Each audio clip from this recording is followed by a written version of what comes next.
बिस्मिल्लाहिर्रहमानिर्रहीम अस्सलामु अलैकुम वरहमतुल्लाहि वबरकातुहू। डियर्स, आज का हमारा टॉपिक है कोफिशिएंट ऑफ कोरिलेशन। जैसा कि हम पढ़ चुके हैं कि स्कैटर्ड डायग्राम जो होता है वो आपको एक रफ़ आइडिया तो प्रोवाइड करता है, लेकिन वो आपको क्वांटिटेटिव स्टेटमेंट प्रोवाइड नहीं करता। वो रिलेशनशिप के मुतल्लिक जो है उसको क्वांटिफाई नहीं कर सकता। इसीलिए मजबूरन हमें एक ऐसी टेक्निक की जानिब जाना पड़ता है जो आपकी रिलेशनशिप की जो है वो न्यूमेरिकल स्टेटमेंट आपको प्रोवाइड करे। इसलिए हम जो है वो कोफिशिएंट ऑफ कोरिलेशन का इस्तेमाल करते हैं। तो चूँकि सबसे पहले कार्ल पेयरसन ने जो है उसको डिराइव किया, इसीलिए इसको हम Carl Pearson coefficient of correlation भी कहते हैं, पैरासोनियन कोफिशिएंट ऑफ कोरिलेशन के नाम से भी जानते हैं, और इसको हम प्रोडक्ट मूवमेंट ऑफ कोरिलेशन भी कहते हैं। ये डिफरेंट नेम्स हैं, मुख्तलिफ बुक्स में जो है ये आपको नेम्स जो है वो दिए जाते हैं, इसलिए मैंने आपको ये बता दिया। अगर आप पॉपुलेशन की कोरिलेशन जो है वो कैलकुलेट करना चाहते हैं तो उसको हम जो है वो एक ग्रीक लेटर रो से डिनोट करते हैं। और अगर आपके पास सैम्पल डाटा गिवन है और उसका अगर आप कोफिशिएंट ऑफ कोरिलेशन जो है वो कैलकुलेट करना चाहते हैं तो उसके लिए जो हमारे पास सिंबल इस्तेमाल होगा उसको हम स्मॉल आर से डिनोट करेंगे। डियर्स, आपको एक इम्पोर्टेंट बात बताते चलें कि जो कोफिशिएंट ऑफ कोरिलेशंस होता है it measures linear relationship between variables. ये एक बड़ी ज़रूरी बात है कि अगर दो वेरिएबल्स के दरमियान लीनियर रिलेशनशिप मौजूद है तो उसको जो है वो आर कैलकुलेट कर लेता है। अगर आपके वेरिएबल्स में लीनियर रिलेशनशिप नहीं है तो कोफिशिएंट ऑफ कोरिलेशन में इतना पोटेंशियल नहीं है कि उस रिलेशनशिप को जो है वो कैलकुलेट कर सके। चलिए हम आपको डिफाइन करते हैं कि ये लीनियर क्या होता है। ठीक है, जैसे कि relationship between x and Y.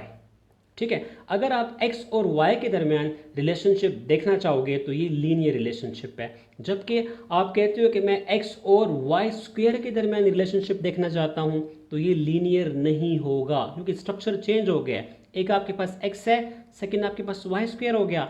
या आप ये भी कह सकते हो कि आप y और x स्क्वायर के इन बिटवीन जो है रिलेशनशिप मेजर करना चाहते हो, तो यहाँ पर भी रिलेशनशिप जो है वो लीनियर नहीं है बल्कि नॉन लीनियर है। फॉर एग्जाम्पल, हम कहते हैं कि हम हाइट और वेट के दरमियान रिलेशनशिप देखना चाहते हैं तो ये लीनियर होगा। लेकिन अगर आप कहते हो कि मैं रिलेशनशिप देखना चाहता हूँ हाइट एंड वेट के स्क्वायर के दरमियान, तो ये किस्म की ज़्यादती हो जाती है ना। इस किस्म की रिलेशनशिप को फिर हम कहेंगे कि ये रिलेशनशिप लीनियर नहीं है बल्कि नॉन लीनियर है। And this is the most important assumptions of coefficient of correlation. एक इम्पॉर्टेंट बात, हर स्टैटिस्टिकल टेक्निक्स की अपनी एक एजम्पशंस होती हैं। अगर वो एजम्पशंस फुलफिल होंगी तो वो टेक्निक जो है वो आपको इफेक्टिव रिजल्ट्स प्रोवाइड करेगी। अगर एजम्पशंस फुलफिल नहीं हो रही, अगर उसके लवाजमात अगर आप पूरे नहीं कर रहे, तो फिर आप जो है टेक्निक को फॉल्ट नहीं दे सकते। जैसे कि हम कोई जब रेसिपी बनाते हैं, बिरयानी बनाते हैं, तो उसमें आपको बताया जाता है कि आपने इतने टीस्पून जो है वो लेमन जूस लेना है, इतने टीस्पून जो है आपने सॉल्ट लेनी है। तो अगर आप उन एजम्पशंस को फुलफिल करोगे तो आप वो टेस्ट, वो फ्लेवर फील करोगे। लेकिन अगर आप इन एजम्पशंस को ही अवॉइड कर रहे हो, इनकी नलिफिकेशंस कर रहे हो, तो फिर जो है आपको इफेक्टिव रिजल्ट जो है वो नहीं मिलेंगे।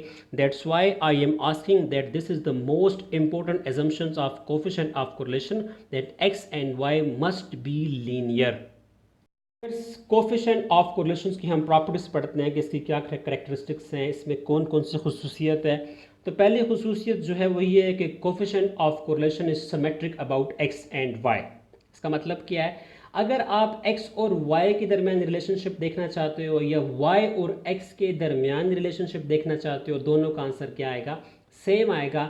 इसलिए सेम आएगा कि कोफिशिएंट ऑफ कोरिलेशंस में आपके पास जो दोनों वेरिएबल्स होते हैं वो क्या होते हैं, रैंडम होते हैं। रैंडम होते हैं यानी एक दूसरे पर डिपेंड करते हैं। रैंडम से मुराद ये होता है कि आपके पास जो दोनों वेरिएबल्स हैं उनकी मूवमेंट जो है वो फ्री है, वो नेचुरली मूव कर रहे हैं, आप उनको मूव नहीं करवा रहे, they are free to move. एक एग्जांपल्स आपको दे देता हूँ। लेट सपोज जब स्टूडेंट्स हम नए नए यूनिवर्सिटी में जाते हैं तो चूंकि हम किसी को जानते नहीं हैं लेकिन हमारे कुछ दोस्त बन जाते हैं। दोस्त क्यों बनते हैं, हमारे उनसे रिलेशनशिप बनते हैं क्योंकि हमारी आपस में फ्रिक्वेंसी मिल जाती है, हमारी केमिस्ट्री जो है वापस से मिल जाती है। तो हम कहेंगे ये रिलेशनशिप जो है नेचुरल है। अगर टीचर्स आपको कहे कि आप दोनों ग्रुप बना लें, आप दोनों ग्रुप बना लें, वो भी रिलेशनशिप है लेकिन वो रिलेशनशिप रैंडम नहीं होगा, वो आर्टिफिशियल होगा। ठीक है, कोफिशिएंट ऑफ कोरिलेशन की रेंज जो है वो -1 से लेके +1 के दरमियान आएगी। Free from the units of data, यानी कोफिशिएंट ऑफ कोरिलेशन जो होता है वो डाटा के यूनिट से फ्री होता है। उसका आंसर जो होता है वो एक प्योर क्वांटिटी होती है जिसको हम एब्स्ट्रैक्ट फिगर भी कह सकते हैं। यानी जिन यूनिट्स में आपका डाटा गिवन होता है, आपका जो आंसर आता है कोफिशिएंट ऑफ कोरिलेशन का जो आंसर आता है, रिस्पॉन्स आता है, वो उन यूनिट से क्या होता है, फ्री होता है। ठीक है, यानी coefficient of correlation is specially designed for comparison purpose, इसलिए इसको हम रिलेटिव मेजर्स भी कहते हैं। रिलेटिव मेजर्स वो होते हैं जो स्पेशली कंपैरिजन पर्पस के लिए जो है प्रिपेयर किए जाते हैं। वो यूनिट फ्री होते हैं, उनमें डाटा के एक्चुअल यूनिट्स शामिल नहीं होते। आपको कैसे पता चलेगा कि आपकी जो टेक्निक है वो एब्सोल्यूट है या रिलेटिव है? देखिए, एब्सोल्यूट में आपको कंपैरिजन की परमिशन नहीं होती, लेकिन जो टेक्निक्स रिलेटिव्स होती हैं उसमें आप कंपैरिजन जो है वो कर सकते हैं।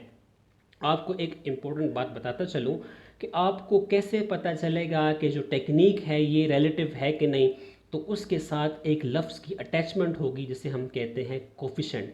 जिस टेक्निक के साथ कोफिशिएंट लगा होगा, आप समझ जाएं कि वो टेक्निक जो है वो रिलेटिव है, उसमें डाटा के यूनिट शामिल नहीं होंगे, वो एक प्योर क्वांटिटी होगी और वो कंपैरिजन पर्पस के लिए बनाई गई होगी। इस तरह coefficient of correlations, coefficient of determinations, coefficient of skewness, coefficient of kurtosis etcetera. Coefficient of correlation is unaffected by change of origin and scale, यानी आप जो चेंज ऑफ ऑरिजिन करते हैं या चेंज ऑफ स्केल करते हैं, इससे आपका जो कोफिशिएंट ऑफ कोरिलेशन है वो अफेक्ट नहीं होता। Coefficient of correlation is equal to the geometric mean of two regression coefficients. ये हम नेक्स्ट पढ़ेंगे नेक्स्ट लेक्चर में। एक ज़रूरी बात यह है कि जब आप और एक्स वाई कैलकुलेट करते हो तो आप दो बीटर्स को आपस में मल्टीप्लाई करते हो। अगर आपके पास फर्स्ट बीटा के साथ भी नेगेटिव साइन है, सेकंड बीटा के साथ भी नेगेटिव साइन है, तो इनको मल्टीप्लाई करके आपने प्लस नहीं करना, बल्कि इसको बाहर आपने सेव रखना है। इस बात का आपने ख्याल करना है। अगर आपने इसको प्लस कर दिया तो आपका जो आर है ये गलत इंटरप्रेट होगा। So you should be very careful on this point कि इस माइनस को जो है वो आपने ख़त्म नहीं करना है। If r is equal to +1, it means that there is perfect positive relationships between x and y, या हम ये भी कह सकते हैं कि y is proportional to x।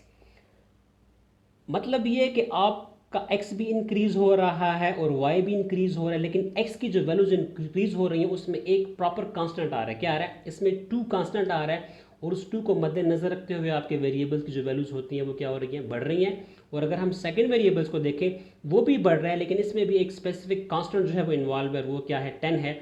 अगर दोनों वेरिएबल एक स्पेसिफिक कांस्टेंट रेट से जो है वो बढ़ रहे हैं तो उनके दरमियान जो रिलेशनशिप होगा उसको हम परफेक्ट पॉजिटिव कहेंगे। और अगर उसका हम स्कैटर डायग्राम बनाते हैं या उसका हम डॉट डायग्राम बनाते हैं तो आपके पास जो स्ट्रेट लाइन होगी वो लेफ्ट हैंड बॉटम से राइट हैंड टॉप की तरफ जाएगी, लेकिन तमाम पॉइंट जो होंगे वो लाइन के ऊपर होंगे, इस लाइन से डेविएट नहीं होंगे। ऑन द अदर हैंड, अगर आपके पास r की वैल्यू -1 आ जाती है तो इसको हम इंटरप्रेट कैसे करेंगे कि there is perfect negative relationships between x and y, या हम ये भी कह सकते हैं कि y is proportional to 1/x। ठीक है, यानी इसमें एक वेरिएबल्स इंक्रीज हो रहा है, लेकिन दूसरा वेरिएबल क्या है उसके मुकाबले में डिक्रीज हो रहा है। जो वेरिएबल्स इंक्रीज हो रहा है उसमें भी एक स्पेसिफिक कांस्टेंट जो है वो इन्वॉल्व है, वो क्या है? 2 है। और अगला वेरिएबल जो है वो डिक्रीज हो रहा है, इसमें भी एक कांस्टेंट आ रहा है। एक कांस्टेंट को मद्देनजर रखते हुए आपके पास जो है वैल्यूज कम हो रही हैं, और वो आपके पास क्या आ रहा है? कांस्टेंट 10 आ रहा है।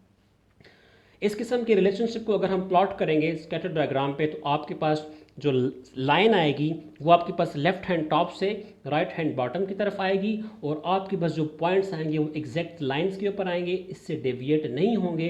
तो इस किस्म की रिलेशनशिप को हम स्टैटिस्टिकल रिलेशनशिप तो नहीं कह सकते, बल्कि मैथमेटिकल रिलेशनशिप कहेंगे, क्योंकि स्टैटिस्टिक्स में ऐसा नहीं होता है। If r is equal to 0, अगर आपके पास कोफिशिएंट ऑफ कोरिलेशन का आंसर 0 आ जाता है तो हम सिंपली कहते हैं कि नो रिलेशनशिप। लेकिन अगर इसके मुकाबले में थोड़ी सी अथेंटिक स्टेटमेंट दें तो हम कह सकते हैं कि नो लीनियर रिलेशनशिप, या x and y are linearly independent. एक ज़रूरी बात यह है कि r चूंकि लीनियर रिलेशनशिप को मेजर करता है, और अगर लीनियर रिलेशनशिप नहीं होगा तो आपको r 0 देगा। ठीक है, लेकिन हम ये नहीं कह सकते कि x और y में अगर लीनियर रिलेशनशिप नहीं है तो दूसरा भी कोई रिलेशनशिप नहीं होगा। ऐसा भी हो सकता है कि इसमें लीनियर रिलेशनशिप तो नहीं है, लेकिन ऑन द अदर हैंड हम कह सकते हैं कि हो सकता है कि इनके दरमियान परफेक्ट नॉन लीनियर कोरिलेशन जो है मौजूद हो। ठीक है, नॉन लीनियर को हम क्या कहते हैं, कर्वीलीनियर। यानी आपके पास कुछ इस किस्म का सीन मिलेगा, एक कर्व किस्म का बन रहा होगा। आर की वैल्यू तो डेफिनेटली यहाँ पर भी ज़ीरो है और क्या होगी, यहाँ पर भी ज़ीरो होगी। It is an important point to be noted down. Scatter diagram जो है उसमें इतना पोटेंशियल होता है कि वो आपको एक रफ आइडिया देता है कि आपका रिलेशनशिप जो है वो नॉन लीनियर जा रहा है या कर्वी लीनियर जा रहा है, लेकिन जो कोफिशिएंट ऑफ कोरिलेशन का जो फार्मूला है उसमें इतना पोटेंशियल नहीं है, उसमें इतनी ताकत नहीं है कि वो आपको बता सके कि आपका रिलेशनशिप जो है वो नॉन लीनियर है। वो डायरेक्टली आपको आंसर देगा ज़ीरो।